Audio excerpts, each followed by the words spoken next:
نحمده ونصلي على رسوله الكريم أما بعد فأعوذ بالله من الشيطان الرجيم بسم الله الرحمن الرحيم فلما جاءهم موسى بآياتنا بينات قالوا ما هذا إلا سحر مفترى وما سمعنا بهذا في آبائنا الأولين وقال موسى ربي أعلم بمن جاء بالهدى من عنده ومن تكون له عاقبة الدار إنه لا يفلح الظالمون وقال فرعون يا أيها الملأ ما علمت لكم من إله غيري فأوقد لي يا هامان على الطين فاجعل لي صرحا لعلي أطلع إلى إله موسى وإني لأظنه من الكاذبين واستكبر هو وجنوده في الأرض بغير الحق وظنوا أنهم إلينا لا يرجعون فأخذناه وجنوده فنبذناهم في اليم فانظر كيف كان عاقبة الظالمين وجعلناهم أئمة يدعون إلى النار ويوم القيامة لا ينصرون وأتبعناهم في هذه الدنيا لعنة ويوم القيامة هم من المقبوحين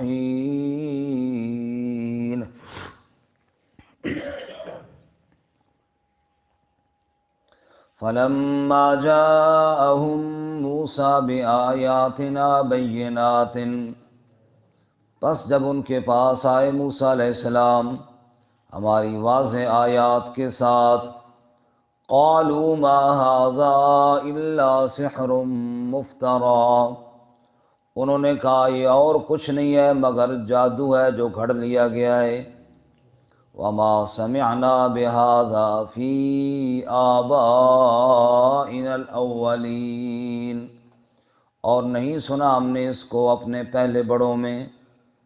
وقال موسى ربي أعلم بمن جاء بالهدى من عندي، اور کہا موسیٰ علیہ السلام نے میرا رب خوب جانتا ہے جو لایا ہے ہدایت اس کی طرف سے، ومن تكون له عاقبۃ الدار، اور وہ جس کے لیے ہے آخرت کا گھر، انہ لا یفلح الظالمون، بے شک ظالم کبھی فلاح نہیں پاتے۔ وقال فرعون، اور فرعون نے کہا یا ایھا الملأ ما علمت لکم من الہ غیری، اے سردارو میں نہیں جانتا تمہارے لیے کوئی الہ اپنے علاوہ، فأوقد لی یا ہامان علی الطین، پس آگ جلا میرے لیے اے حامان مٹی پر، فاجعل لی صرحا، پس بنا میرے لیے ایک عمارت، لعلی اطلع الی الہ موسیٰ، تاکہ میں جھانکوں موسیٰ کے الہ کی طرف، وإنی لأظنہ من الکاذبین، اور بے شک میں تو اسے گمان کرتا ہوں جھوٹوں میں سے۔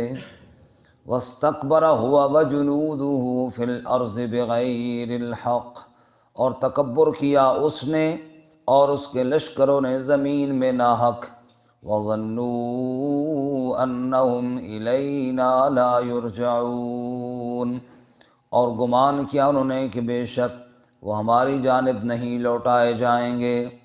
فَأَخَذْنَاهُ وَجُنُودَهُ، پس ہم نے پکڑا اس کو اور اس کے لشکروں کو، فَنَبَذْنَاهُمْ فِي الْيَمِّ، پس ہم نے انہیں غرق کیا دریا میں، فَانظُرْ كَيْفَ كَانَ عَاقِبَةُ الظَّالِمِينَ، پس دیکھ تو ذرا کیسے ہوا انجام ظالموں کا، وَجَعَلْنَاهُمْ أَئِمَّةً يَدْعُونَ إِلَى النَّارِ، اور ہم نے ان کو ایسا رہنما بنایا جو بلاتے تھے آگ کی طرف، وَيَوْمَ الْقِيَامَةِ لَا يُنصَرُونَ، اور قیامت والے دن وہ مدد نہ کیے جائیں گے، وَأَتْبَعْنَاهُمْ فِي هَذِهِ الدُّنْيَا لَعْنَةً، اور ہم نے ان کے پیچھے لگا دیا اس دنیا میں لعنت کو، وَيَوْمَ الْقِيَامَةِ هُمْ مِنَ الْمَقْبُوحِينَ، اور قیامت والے دن بھی وہ بدحالوں میں سے ہوں گے۔ سبحان ربک رب العزت عما یصفون،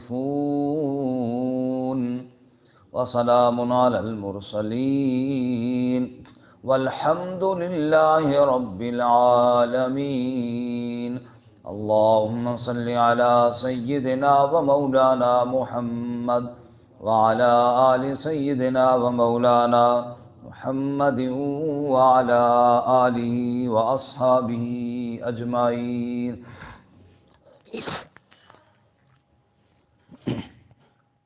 معزز سامعین، سورۃ القصص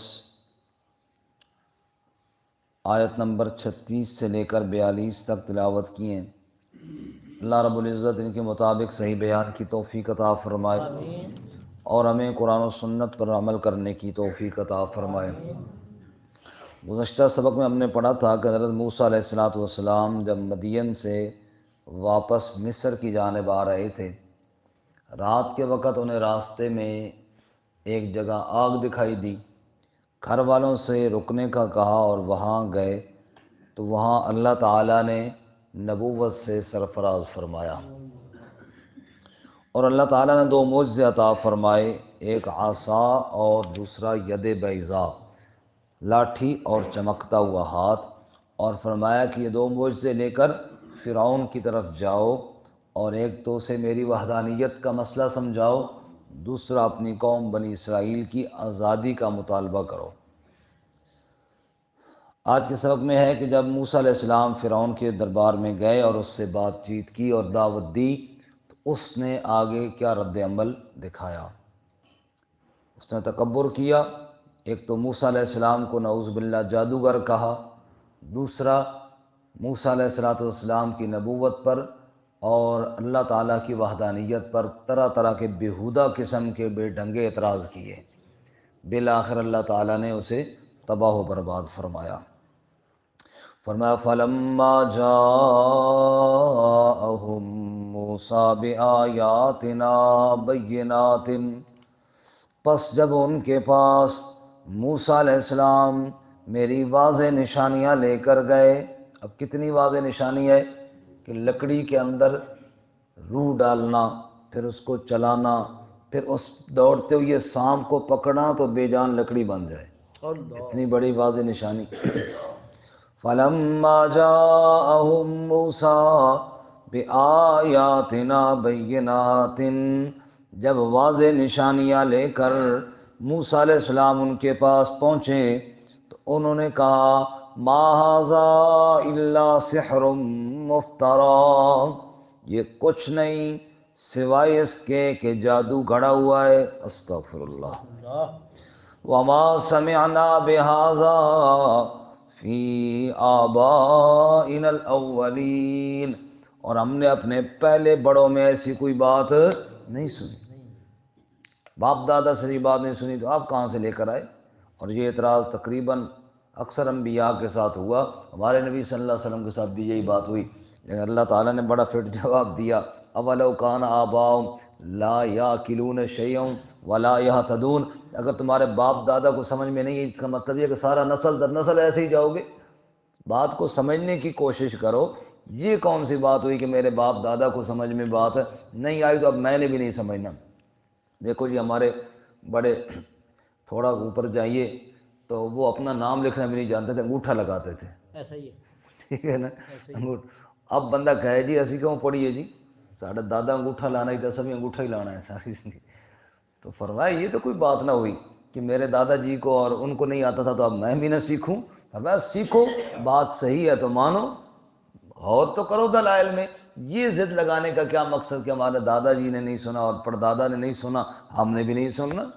فرمایا اللہ کے سچے نبی ہیں موسیٰ علیہ السلام، معجزات لے کر آئے ہیں، آیات لے کر آئے ہیں، بینات، نشانیاں واضح ہیں۔ پھر تم جناب صرف یہ بات کہ ہمارے دادا اور پردادا سے ہم نے نہیں سنا لہٰذا ہم نہیں مانتے۔ حالانکہ اسی مصر میں یوسف علیہ السلام گزر کے گئے تھے، اور یوسف علیہ السلام جیل کے اندر ہی مسئلہ توحید بیان کر کے گئے تھے، باہر تو رہا نا، باہر جیل کے اندر بھی بیان کر کے گئے تھے اسی مصر میں، لیکن کہتے جی ہم نے نہیں سنا، کیوں؟ یہ ہمارا بابا ہمارا دادا ان سے نہیں سنا ہم نے، بس اس وجہ سے ہم نہیں مانتے۔ تو کہنے لگے وما سمعنا بہذا فی آبائنا الاولین، ہم نے اپنے پہلے بڑوں سے یہ نہیں سنا۔ وقال موسیٰ ربی اعلم بمن جاء بالہدی من عندی، موسیٰ علیہ السلام نے فرمایا میرا رب خوب جانتا ہے جو ہدایت لے کر آئے اس کے پاس سے۔ وَمَن تَكُونُ لَهُ عَاقِبَةُ الدَّارِ، اور اس کو بھی اللہ خوب جانتا ہے کہ آخرت کا گھر کس کے لیے ہے۔ تم مانو یا نہ مانو، میرا رب تو جانتا ہے نا کہ اس نے مجھے سچا رسول بنا کر کے بھیجا ہے۔ اِنَّهُ لَا يُفْلِحُ الظَّالِمُونَ، بے شک ظالم کبھی کامیاب۔ تم کہو جادوگر، تم جو مرضی آئے کہو، لیکن میرا رب تو جانتا ہے نا میں اس کا سچا رسول ہوں۔ اور اللہ اپنے محبوب صلی اللہ علیہ وسلم کو کیا فرماتے ہیں؟ یاسین والقرآن الحکیم انک لمن المرسلین، میرے محبوب کوئی تجھے رسول مانے یا نہ مانے میں گواہی دیتا ہوں تو میرا سچا رسول ہے۔ اب اللہ کی گواہی کے بعد کسی کی کیا ضرورت ہے؟ نون والقلم وما یسطرون ما انت بنعمت ربک بمجنون وان لک لاجرا غیر ممنون وانک لعلی خلق عظیم۔ کوئی آپ کو مجنون کہتا ہے اور میں اللہ قسم کھا کے کہتا ہوں آپ سے زیادہ اچھے اخلاق کسی کو میں نے نہیں عطا فرمائے۔ لوگوں کی کیا بات ہے، کوئی کیا کہتا ہے کوئی کیا کہتا ہے، میں اللہ جو گواہی دے رہا ہوں۔ موسیٰ علیہ السلام نے فرمایا ربی اعلم بمن جاء بالہدی، میرا رب خوب جانتا ہے جو ہدایت کو لے کر آیا۔ ومن من عنده ومن تکون له عاقبۃ الدار، اور اس کو بھی جانتا ہے جس کا آخرت کا گھر ہوگا، بے شک ظالم کبھی کامیاب نہیں ہوگی۔ اب آگے فرعون کے انتہائی گستاخانہ جملے اور انتہائی تکبر سے لبریز گفتگو۔ وقال فرعون، فرعون نے کہا یا ایھا الملأ، اے سردارو، اے میرے درباریو، ما علمت لکم من الہ غیری، میں اپنے علاوہ تو تمہارے لیے کوئی معبود نہیں جانتا۔ استغفر اللہ، میں ہی ہوں سب کچھ۔ اور بعض مفسرین نے یہاں پہ الہ کا معنی حاکم کی ہے کہ میں ہی حکمران ہوں، اور موسیٰ کس حکمران کی باتیں کرتا ہے، نعوذ باللہ، استغفر اللہ۔ کہنے لگا ما علمت لکم من الہ غیری، میں نہیں جانتا کسی معبود کو اپنے علاوہ۔ اور اس سے بڑھ کر اگلی بات جو کی وہ اور گستاخانہ ہے، اپنے وزیر حامان سے کہنے لگا اینٹیں تیار کرو، ایک اونچی سی عمارت بناؤ، میں اس پہ چڑھ کے دیکھوں موسیٰ کا الہ کہاں ہے، نعوذ باللہ من ذالک۔ فاوقد لی یا حامان علی الطین، پس آگ جلا میرے لیے اے حامان مٹی پر آگ جلا، اور فجعل لی صرحا، ایک اونچی عمارت بنا میرے لیے، لعلی اطلع الی الہ موسیٰ، تاکہ میں جھانک کر آؤں موسیٰ کے الہ کی جانب۔ نعوذ باللہ، سب کو استغفر اللہ، نعوذ باللہ۔ وَإِنِّي لَأَظُنُّهُ مِنَ الْكَاذِبِينَ، اور بے شک میں تو موسیٰ کو جھوٹوں میں سے ایک جھوٹا سمجھتا ہوں، استغفر اللہ، نعوذ باللہ من ذالک۔ یہاں پر بعض لوگوں نے یہ بات کہی ہے اور سمجھی ہے کہ اینٹیں بنانا سب سے پہلے اس نے شروع کروائی تھی، لیکن کوئی سند کے ساتھ یہ بات نہیں ہے، واللہ تعالی عالم بالصواب۔ یہاں پر تو یہ ہے کہ اس نے اپنے حمان سے کہا کہ اینٹیں بناؤ، اب یہ بات تو نہیں ہے کہ اس سے پہلے کسی نے نہیں بنائی تھی، ممکن ہے کسی نے نہ بھی بنائی ہوں، لیکن ممکن ہے کسی نے بنائی بھی ہوں، چونکہ اس کے بارے میں کوئی واضح بات نہیں، مشہور یہ بات ہے کہ اس نے پہلے شروع کروائی تھی، واللہ تعالی عالم۔ وَاسْتَكْبَرَ هُوَ وَجُنُودُهُ فِي الْأَرْضِ بِغَيْرِ الْحَقِّ، اور تکبر کیا اس نے اور اس کے لشکروں نے زمین میں ناحق، اور تکبر بڑے بڑوں کو ذلیل کر دیتا ہے۔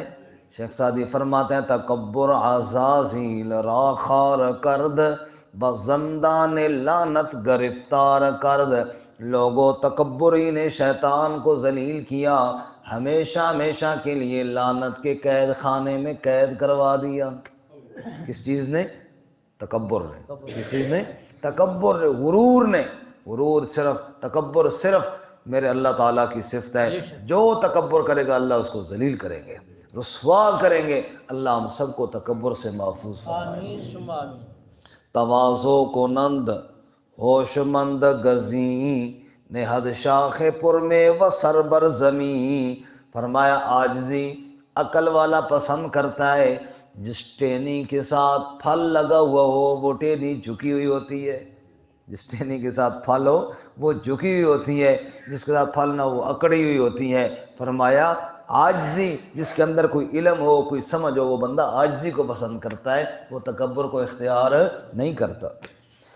وَاسْتَكْبَرَ هُوَ وَجُنُودُهُ فِي الْأَرْضِ بِغَيْرِ الْحَقِّ، ناحق تکبر کیا فرعون نے اور اس کے لشکروں نے۔ وَظَنُّوا أَنَّهُمْ إِلَيْنَا لَا يُرْجَعُونَ، اور انہوں نے یہ سمجھا کہ بے شک وہ ہماری جانب نہیں لوٹائے جائیں گے، دنیا کی زندگی ہے۔ فَأَخَذْنَاهُ وَجُنُودَهُ، بس ہم نے پکڑا اس کو اور اس کے لشکروں کو۔ فَنَبَذْنَاهُمْ فِي الْيَمِّ، پس ہم نے ان کو ڈبو دیا دریا میں، غرق کر دیا دریا میں۔ فَانظُرْ كَيْفَ كَانَ عَاقِبَةُ الظَّالِمِينَ، دیکھ ذرا کیسے ہوا انجام ظالموں کا۔ انجام تو دیکھو نا، سورۃ الدخان میں غالباً اللہ فرماتے ہیں کہ جب اس کی لاش پڑی تھی نا اور ڈوب کے مرے سب، تو فما بکت علیہم السماء والارض، نہ آسمان رویا نہ زمین روئی۔ کہتا ہے کہ میں اپنے علاوہ کسی الہ کو نہیں جانتا، آج آسمان زمین میں کوئی اس کی میت پر رونے والا بھی نہیں تھا، یوں پڑی تھی بے یار و مددگار اس کی لاش۔ اللہ اللہ برے انجام سے محفوظ فرمائے۔ فرمایا فانظر کیف کان عاقبۃ الظالمین، دیکھ ظالموں کا انجام کیسے ہوا۔ وجعلناہم ائمۃ یدعون الی النار، اور ہم نے ان کو پیشوا بنایا آگ کی جانب، دوزخ کی جانب بلانے والوں کا۔ فرمایا جہنمی تو ہیں ہی، یہ جہنمیوں کے لیڈر ہیں۔ اللہ تعالیٰ ایسے انجام سے محفوظ فرمائے۔ وَيَوْمَ الْقِيَامَةِ لَا يُنصَرُونَ، اور قیامت والے دن بھی ان کی مدد نہ کی جائے گی۔ وَأَتْبَعْنَاهُمْ فِي هَٰذِهِ الدُّنْيَا لَعْنَةً، اور اس دنیا میں بھی ان پر لعنت پڑی۔ وَيَوْمَ الْقِيَامَةِ هُمْ مِنَ الْمَقْبُوحِينَ، اور قیامت والے دن بھی بدحالوں میں سے بدحال ہوں گے۔ قیامت والے دن مختلف لوگوں کی کیٹیگریز ہوں گی نا، یعنی اہل جنت کے بھی مختلف درجات ہوں گے، مختلف حساب ہوں گے، اور اہل جہنم بھی۔ رسول اللہ صلی اللہ علیہ وسلم نے فرمایا ایک طبقہ وہ ہوگا جو بیٹھ کر گھسیٹ کر جہنم کی طرف جا رہا ہوگا، کوئی چلنے والے ہوں گے، اور ایک وہ ہوگا جو منہ کے بل چل کر جا رہے ہوں گے۔ صحابی نے پوچھا یا رسول اللہ منہ کے بل کیسے چلیں گے؟ فرمایا جو اللہ پاؤں کے بل چلا سکتا ہے وہ منہ کے بل بھی چلا لے گا، ایسا ذلیل کر کے۔ یہ مختلف حالات ہوں گے، آج انشاءاللہ جمعے کے بیان میں بھی وہ قیامت کے جو لوگوں کے احوال ہوں گے مختلف وہ بیان ہوں گے۔ اللہ تعالیٰ ہم سب کو اچھے حال پہ موت دے اور اچھے حال پہ قبر سے اٹھائے۔